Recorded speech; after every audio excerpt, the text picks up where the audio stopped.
అనా పైసతో సహా అన్ని లెక్కలు మీ ముందర పెడతా. మీరే ఒక కమిటీ వేసుకోండి, రాండ్రి కూర్చొని అన్ని మీకు అప్పచెప్తే ఏది వంచుతారో మీరు సిట్టి రాసిస్తే ఆ సిట్టి ప్రకారం రాబోయే 12 నెలలు మొత్తం అట్లీ చేస్తాను. ఒక్క రూపాయి కూడా దాచిపెట్టను, ఒక్క రూపాయి కూడా నేను అబద్ధం చెప్పను. అబద్ధాలతోని తాతల ముత్తాతల పేర్ల మీద ఎవరి పిల్లలో చచ్చిపోతే ఇంత దూరం నేను రాలే.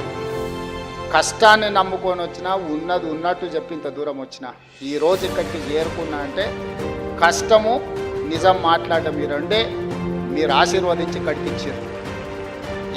ఇక్కడికి వచ్చిన తర్వాత అబద్ధాల ప్రాతిపదికన రాష్ట్రాన్ని నడపదలుచుకోలేదు మిత్రులారా. కష్టమైన నష్టమైన మీకు చెప్పి మీకు వివరించి మీ అనుమతి తీసుకొని ఏం చేయమంటే అది నేను చేస్తాను. నాకేం చేసేది ఉంది? ఒక్క రూపాయి కూడా ఇంటికి తీసుకెళ్ళాను. నేను చెప్తున్నా, నాకు ఏంది లేదు. ఒక బిడ్డ ఉన్నది, పెళ్ళైంది, వాళ్ళు మంచుకున్నారు, నాకు వయసు ఉంది, కాళ్ళు చేతులు బాగున్నాయి, ఓపిక ఉంది.